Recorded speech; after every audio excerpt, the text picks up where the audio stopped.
KGBV type 3 type 4కు సంబంధించినటువంటి మహిళా ఉద్యోగులు అంటే జూనియర్ అసిస్టెంట్ నుండి కంప్యూటర్ ఆపరేటర్ నుండి అదేవిధంగా కుక్స్ అటెండర్స్ వాచ్మెన్లకు సంబంధించినటువంటి సమస్యలపైన ఏఐటీసీ ఆధ్వర్యంలో వారికి ఏదైతే 2024 నవంబర్లో వీళ్ళంతా కూడా కొత్తగా ఈ ప్రభుత్వం అధికారంలోకి వచ్చిన తర్వాత టీడీపీ ప్రభుత్వం అధికారంలోకి వచ్చిన తర్వాత కొత్తగా వీళ్ళు రిక్రూట్మెంట్ కావడం జరిగింది. దాదాపు ఈ జిల్లాలో 45 మంది కేజీబీవీ టైప్ 3 టైప్ 4 కింద అవుట్ సోర్సింగ్ ఉద్యోగులుగా ఉద్యోగాల్లో విధుల్లోకి చేరడం జరిగింది.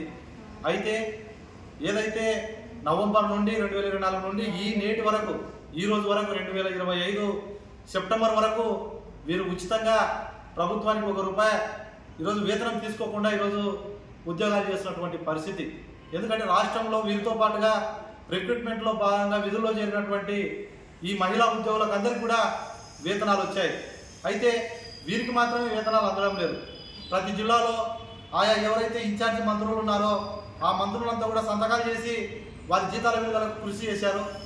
అయితే ఇక్కడ ఉన్నటువంటి కడప జిల్లాలో ఉన్నటువంటి మంత్రివర్యులు ఖచ్చితంగా ఇన్ఛార్జి మంత్రివర్యులు వీరి వేతనాల విడుదలకు ఏదైతే ఆ మంత్రి గారి సంతకం కావాలి కాబట్టి తక్షణమే మాకి వేతనాల విడుదలకు మేము పేదవాళ్ళం, మేము ఉద్యోగాలు చేస్తేనే పూట గడిచేది, మాకు ఖచ్చితంగా మాకు సంతకాలు చేసి మాకు జీతాలు విడుదల చేయండి అని దాదాపు 5 నెలలుగా పీజీఆర్ఎస్లో ఈరోజు పీజీఆర్ఎస్లో ఒక అప్లికేషన్ పెడితే రేపు మర్నాడే పరిష్కారం చేయండి అని ముఖ్యమంత్రి నారా చంద్రబాబు నాయుడు గారు అంటున్నారు. అయితే గత 5 నెలల నుండి ప్రతి సోమవారం కలెక్టర్కి, ఏపీసీకి, డిఈఓ గారికి అందరికీ కూడా ఈరోజు వీళ్ళంతా కూడా వేతనాలు విడుదల కావాలని ఈరోజు పీజీఆర్ఎస్లో దరఖాస్తు చేస్తూ ఉన్నారు. మేము కూడా ఏఐటీసీ రాష్ట్ర నాయకత్వం ఏదైతే ఎస్పీడీ గారికి, ఏఎస్పీడీ గారికి వీరి సమస్యలంతా కూడా వివరించడం జరిగింది. అయితే ఇంతవరకు కూడా వారికి వేతనాలు లేదు. ఎందుకు వేతనాలు ఇవ్వడం లేదు? వాళ్ళు ఏమన్నా కక్షపూరితంగా ఏమన్నా ఉద్యోగాల్లో కలెక్టర్ పర్మిషన్ లేకుండా, ఎస్పీడీ గారి పర్మిషన్ లేకుండా, ప్రభుత్వ అనుమతి లేకుండా వారు ఏమన్నా ఉద్యోగాల్లో జాయిన్ అయ్యారని మేము ప్రశ్నిస్తూ ఉన్నాం. ఖచ్చితంగా పేద మహిళల పక్షాన ఈ ప్రభుత్వం అండగా నిలుస్తూ ఉందని ఈరోజు సాక్షాత్తు విద్యాశాఖ మంత్రి ఏదైతే వీరు ఎడ్యుకేషన్ డిపార్ట్మెంట్లో పనిచేస్తున్నటువంటి కేజీబీవీ ఉద్యోగులు వీరికి వేతనాలు విడుదల చేయడంలో ఎందుకు జాప్యం జరుగుతుందో ఈరోజు అర్థం కాలేనటువంటి పరిస్థితి ఉన్నది. ఎందుకంటే ఈ శాఖకు, విద్యాశాఖకి మనకి రాష్ట్రంలో సాక్షాత్తు సీఎం చంద్రబాబు నాయుడు గారి తనయుడు నారా లోకేష్ గారి మంత్రివర్యులుగా ఉన్నారు కాబట్టి ఇది న్యాయమని మేము ప్రశ్నిస్తా ఉన్నాం.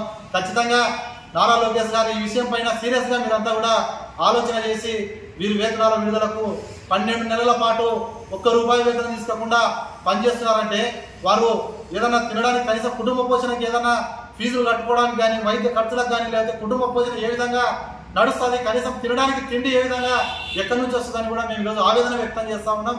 కాబట్టి మేము ఇంకా శాంతియుతంగా ఇన్ని రోజుల పాటు అనేకంగా కలెక్టర్ కార్యాలయం దగ్గర నిరసనలతో ఈరోజు చేశాం.